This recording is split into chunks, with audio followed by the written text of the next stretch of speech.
Good morning, student. Today we are going to discuss about the respiration. Respiration मतलब श्वसन. श्वसन वह प्रक्रिया है जिसमें वायु का आदान प्रदान होता है. वायु का आदान प्रदान मतलब exchange of air between living organism and their environment. Environment means surrounding environment. जैसे कि अगर बाय द वे मान के चले कि कोई भी अगर एनिमल है वो अगर एक्वेटिक है तो उसका सराउंडिंग एनवायरमेंट क्या हो जाएगा? वाटर. वाटर किसी भी प्रकार का हो सकता है.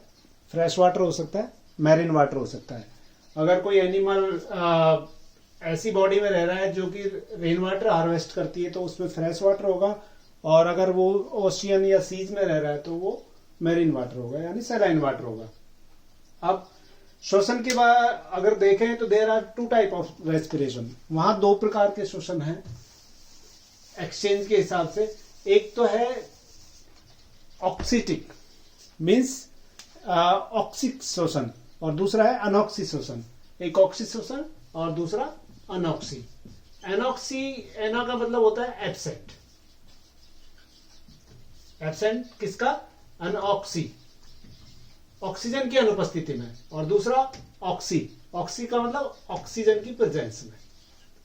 तो दो प्रकार के श्वसन सभी लिविंग ऑर्गेनिज्म में पाए जाते हैं. लिविंग ऑर्गेनिज्म का यह मतलब है एनिमल और प्लांट दोनों में.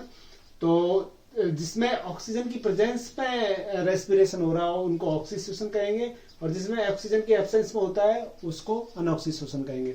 तो ऑक्सी श्वसन जो लिविंग ऑर्गेनिज्म है उसमें ज्यादातर में ऑक्सीजन की प्रेजेंस में ही होता है. लेकिन इन केस ऑफ बैक्टीरिया,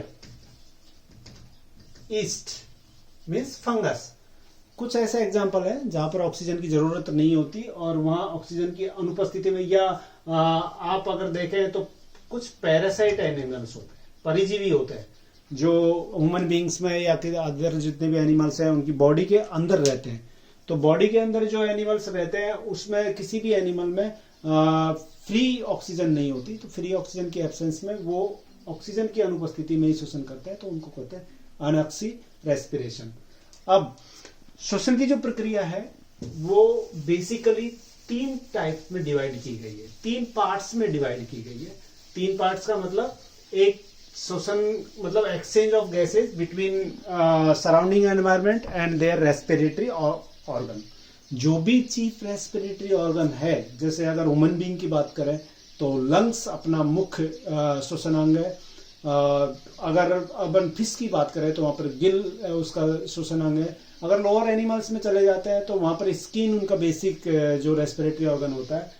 तो एक्सचेंज ऑफ गैसेज, यहाँ पर ऑक्सीजन और कार्बन डाइऑक्साइड का नाम नहीं लेंगे. कई बार क्या कहते हैं अपन कि श्वसन वह प्रक्रिया है जिसमें ऑक्सीजन अंदर लेते हैं, कार्बन डाइऑक्साइड बाहर निकालते हैं, तो वो सही नहीं है. सही यह है कि एक्सचेंज ऑफ एयर, क्योंकि पूरी की पूरी एयर बॉडी के अंदर जा रही है, तो रेस्पिरेटरी ऑर्गन तक वो एयर का जाना और वहां से एयर का बाहर निकलना, उसको बोलेंगे अपन बाह्य श्वसन या एक्सटर्नल रेस्पिरेशन. क्या नाम देंगे? External respiration. पहला क्या हो जाएगा? एक्सटर्नल, बाह्य श्वसन. बाह्य श्वसन का मतलब सराउंडिंग एनवायरमेंट और उसके रेस्पिरेटरी ऑर्गन के बीच में जो आदान प्रदान है गैसों का, surrounding environment and respiratory organ. Respiratory organ अगर ह्यूमन बीइंग की बात करें तो वहां पर लंग्स है. लंग्स और अपने चारों तरफ जो एनवायरमेंट है उसके बीच में गैसों का आदान प्रदान, मतलब एयर का अंदर जाना और एयर का बाहर आना. इस पूरी प्रक्रिया को क्या नाम देंगे? External respiration. उसके बाद दूसरा होता है इंटरनल रेस्पिरेशन. दूसरा क्या नाम देंगे? इंटरनल. इंटरनल रेस्पिरेशन का मतलब आंतरिक श्वसन. आंतरिक श्वसन से मतलब है कि ऑक्सीजन का रेस्पिरेटरी ऑर्गन से और कोशिकाओं तक या टिश्यू तक जाना, और टिश्यू या कोशिका से कार्बन डाइऑक्साइड का रेस्पिरेटरी ऑर्गन तक आना. मींस पहले अगर ह्यूमन बीइंग की बात करें तो सराउंडिंग एनवायरनमेंट से उसके लंग्स की कैविटी तक ऑक्सीजन या एयर पहुंच गई, उसको कहेंगे आप एक्सटर्नल रेस्पिरेशन. अब उस एयर में से ऑक्सीजन हीमोग्लोबिन के साथ मिलके और ऑक्सी हीमोग्लोबिन एक करके एक पिगमेंट बनाएगी. वो पिगमेंट ब्लड की हेल्प से टिश्यू या सेल तक जाएगा और वहां से कार्बन डाइऑक्साइड लेगा और वो कार्बन डाइऑक्साइड ऑक्सीजन के साथ मिक्स होकर कार्बोक्सी हीमोग्लोबिन बनेगी। वो कार्बोक्सी हीमोग्लोबिन लंग्स की कूपिकाओं तक आएगी।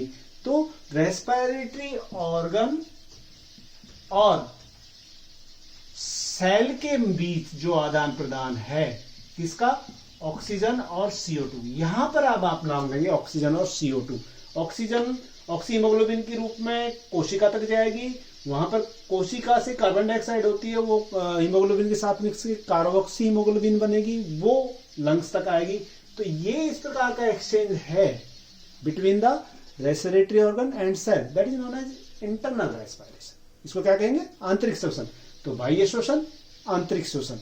अब तीसरा एक आता है यहां पर सेल रेस्पिरेशन, कोशिकीय श्वसन। कोशिकीय श्वसन वह श्वसन है जिसमें ऑक्सीजन की उपस्थिति में जो भी फूड प्रोडक्ट है, जो कि मोस्टली क्या है, ग्लूकोज ऑक्सीजन की उपस्थिति में एटीपी की फॉर्म में टूटता है, या बर्निंग जो होती है ग्लूकोज की वो किसकी उपस्थिति में होती है, ऑक्सीजन की उपस्थिति में। और ये किस में चेंज होता है, एटीपी में। एटीपी के साथ ये CO2 and water by product के रूप में, सह उत्पाद के रूप में बनाता है। तो यहां पर CO2 का जो प्रोडक्शन है, CO2 हमारे केस में क्या है, वेस्ट मटेरियल है, वेस्ट गैसेस है। तो ये गैस बॉडी से बाहर निकलना जरूरी है। अगर ये थोड़ी देर भी अगर बॉडी के अंदर रही तो उसका बायोडिग्रेडेशन हो जाएगा, उसकी डेथ हो जाएगी। तो CO2 का बनना, एटीपी का उत्पन्न होना किसके द्वारा, ग्लूकोज के द्वारा, इन प्रेजेंस ऑफ ऑक्सीजन। तो that is known as cell respiration. या आपने पढ़ा होगा ना माइटोकॉन्ड्रिया के अंदर क्रैश चक्कर में ऑक्सीजन की उपस्थिति में एटीपी का उत्पादन होता है, तो वो यही प्रक्रिया है। तो that is known as cell respiration. तो रेस्पिरेशन को बेसिकली कितने पार्ट में बांट दिया है, 3 भागों में, एक्सटर्नल रेस्पिरेशन, इंटरनल रेस्पिरेशन और सेल रेस्पिरेशन। अब कई बार आपने देखा होगा कहीं लिखा होता है ब्रीदिंग या श्वसन। श्वसन बेसिकली बाह्य श्वसन को ही रिप्रेजेंट करता है। ब्रीदिंग का मतलब होता है ब्रीद आउट और ब्रीद इन, मतलब एक्सप्रेशन और इंस्पिरेशन। एक्सप्रेशन का मतलब निःश्वसन, निःश्वसन का मतलब हवा को बाहर निकालना बॉडी से। तो कहां से, वो रेस्पिरेटरी ऑर्गन से निकलेगी। दूसरा होता है निःश्वसन और उच्छ्वसन। तो निःश्वसन में अंदर लेते हैं, उच्छ्वसन में बाहर निकालते हैं। तो एक्सप्रेशन मतलब एयर को बाहर निकालना और इंस्पिरेशन मतलब एयर को अंदर लेना। तो ये जो अंदर बाहर की जो प्रक्रिया है, एक्सचेंज ऑफ गैसेज है, वो ही एक्सटर्नल रेस्पिरेशन है। तो external respiration is also known as breathing. तो इस प्रकार से श्वसन को 3 भागों में बांटेंगे, एक्सटर्नल, इंटरनल और सेलुलर या सेल रेस्पिरेशन। तो 3 प्रकार का ये हो जाएगा।